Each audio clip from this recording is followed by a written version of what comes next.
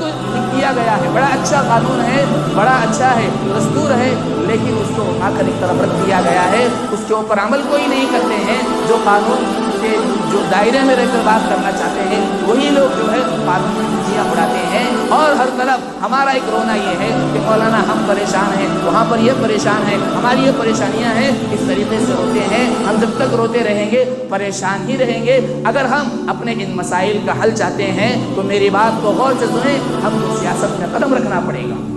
ہم کو سیاست میں قدم رکھنا پڑے گا۔ اور ایک چیز یہ کہی جاتی ہے کہ سیاست گندی ہے،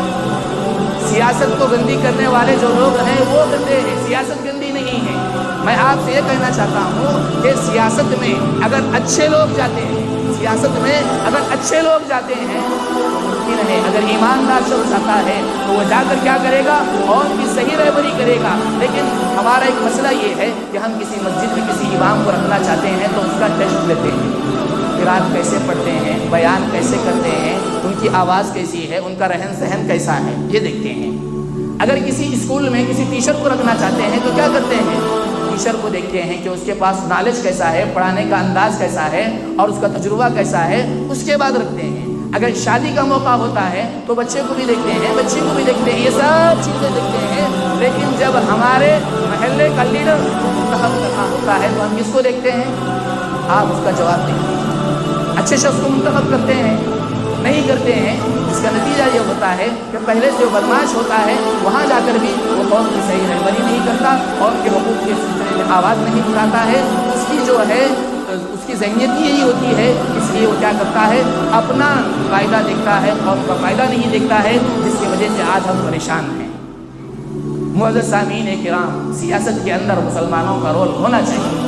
سیاست کے اندر مسلمانوں کو بڑھنا چاہیے اور ایسے لیڈروں کو آگے بڑھانا چاہیے جو قوم کے امین ہیں، جو امانت دار ہیں اور جن کے اندر اللہ کا ڈر ہے، جن کے اندر تقویٰ ہے، اس کو بڑھانا چاہیے اور صحیح لیڈر کا انتخاب کرنا چاہیے۔ ورنہ کیا ہوگا کہ ہم جو ہے ووٹ جو ہے دیں گے پورے شخص کو اور تمنا یہ کریں گے کہ وہ ہمارے حق میں کام کرے، ایسا ہو ہی نہیں سکتا۔ اور ہمارے اس ملک ہندوستان کا جو قانون ہے بہت ہی اچھا قانون ہے، جو اسلام کے خلاف نہیں ہے، اسلام سے ملتا جلتا ہے۔ آپ ذرا غور سے سنیے، سرکار دو عالم صلی اللہ علیہ وسلم کے اس دنیا سے پردہ فرما جانے کے بعد جو خلیفہ بنے وہ کیسے بنے؟ صحابہ جو وہاں پر تھے ان لوگوں نے مشورہ کیا، ان لوگوں نے مشورہ کیا اور مشورے کے بعد جس کے حق میں زیادہ رائے آئی ان کو وہاں پر خلیفہ بنایا گیا۔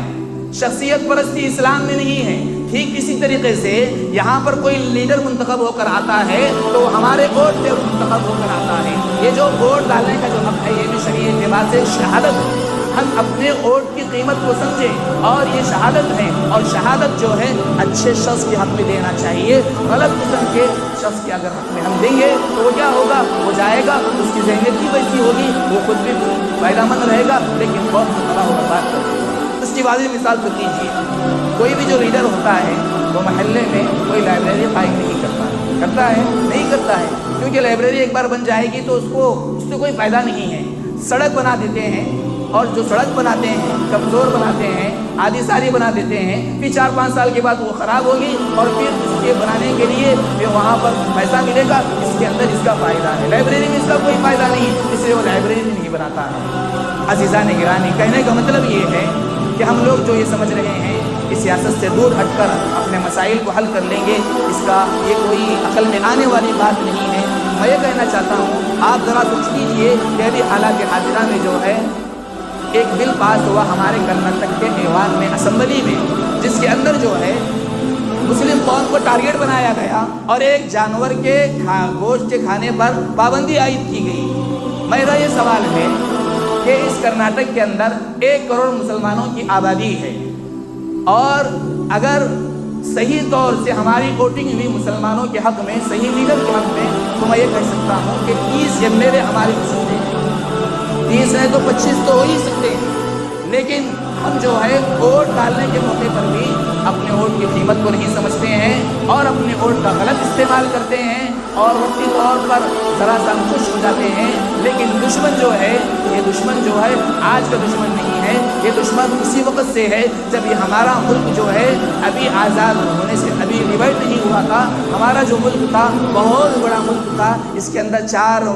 اسٹیٹ آئے، اس کے اندر 4 ملک آیا کرتے تھے۔ دشمن نے یہ کہا کہ اس قوم کو اگر ہم مارنا ہے اور ان کو ختم کرنا ہے اور ان کو سیاست کے اندر داخل نہیں کرنا ہے تو ان کو 2 طرف بانٹ دیں گے، تو اس طریقے سے اس نے بانٹ دیا۔ ورنہ ہماری یہاں پر آبادی جو تھی 65% تھی، 65% یعنی 65% تھی۔ اگر آپ سوچ لیجئے کہ 65% ہوگی تو حکومت کس کی تھی، ہماری ہی بننے والی تھی، لیکن دشمن نے اس طریقے سے ہماری اس قوم کو 2 فرقوں میں تبدیل کر دیا، 2 جماعتوں 2 گروہوں میں تبدیل کر دیا، اور ایک الگ کنٹری قائم کر دی گئی۔ اس کے بعد بھی دشمن اب بھی ہمارے پیچھے لگا ہوا ہے، ہم کو ڈیوائڈ کرنے کا کام کر رہا ہے، ہم کو ایک دوسرے کے مخالف بنا رہا ہے۔ ہم کو چاہیے کہ ایسے موقع پر ہم جو ہے عقل کا استعمال کریں اور اپنے ووٹ کی قیمت کو جانیں۔ ابھی چند دنوں کے اندر ہمارے جو ہے کارپوریشن کا جو الیکشن ہونے والا ہے، اس کے اندر میں آپ تمام حضرات سے گزارش کرتا ہوں کہ ایسے لیڈر کو اور ایسے شخص کو آپ اپنا ووٹ دیں جو اس کے قابل ہے، جو قوم کی رہبری کر سکتا ہے، جس کے اندر اپنی مسلم قوم کا درد ہے، جو امانت دار ہے۔ اگر آپ اس کے حق میں ووٹ دیں گے وہ کامیاب ہوگا تو انشاءاللہ وہاں پر بھی اپنے قوم کے سلسلے میں جو ہے وہ بات کرے گا اور صحیح رہبری کرے گا۔ ورنہ اگر ہم یہ سوچ رہے ہیں کہ صرف دعا کر کے بیٹھ جائیں گے تو یہ کام ہونے والا نہیں ہے۔ اس لیے ہم تمام کو چاہیے کہ دیکھیے ایک یوم آزادی کا ہے، اور اس یوم آزادی کے پیغام کو ہم کو بھی تاریخ کو پڑھنا چاہیے، اور ہماری جو آئندہ نسل آ رہی ہے ان کے سامنے بھی ہمارے بڑوں کی قربانیاں پیش کرنا چاہیے، اور کس طریقے سے ہمارے بڑوں نے اس ملک ہندوستان کے لیے اپنا پسینہ دیا، اپنا خون دیا، اپنی ہر چیز دے کر اس ملک کو آزاد کرایا ہے۔ یہ تمام چیزیں اپنے نسلوں کے سامنے بھی رکھنا ہے، اور خاص طور سے یہ محرم کا مہینہ چل رہا ہے، اور یہ محرم جو مہینہ ہے اسلامی سال کا پہلا مہینہ ہے، اور اس کے اندر جو ہے آئندہ جو ہے یوم عاشورہ آ رہا ہے، اس دن روزہ بھی رکھنا چاہیے، اس لیے کہ رسول اللہ صلی اللہ علیہ وسلم نے روزے کا اہتمام فرمایا، اور یہ فرمایا کہ آئندہ سال اگر میں زندہ رہا تو ایک اور روزے کا میں اضافہ کروں گا۔ تو ہم تمام کو چاہیے کہ ہم 9، 10 کو یا 10، 11 کو روزہ رکھیں۔ انشاءاللہ اس روزہ رکھنے کی بنیاد پر اللہ تبارک و تعالیٰ 1 سال کے گناہوں کو معاف فرمائیں گے، اور اسی طریقے سے یوم عاشورہ کے متعلق بہت ساری باتیں ہیں انشاءاللہ آئندہ جمعہ میں آپ حضرات کے سامنے رکھوں گا۔ دعا فرمائیں کہ اللہ تبارک و تعالیٰ مجھے اور آپ کو ان کہی ہوئی باتوں کو سمجھنے اور اس پر عمل کرنے کی توفیق عطا فرمائے۔ اللہ تبارک و تعالیٰ سے مزید یہ دعا ہے کہ اللہ تبارک و تعالیٰ ہمارے اس ملک ہندوستان کے اندر جو نفرت کی ہوا چلی ہوئی ہے، اللہ تبارک و تعالیٰ اس نفرت کی ہوا کو محبت کی ہوا میں تبدیل فرمائے۔ وما علینا الا البلاغ۔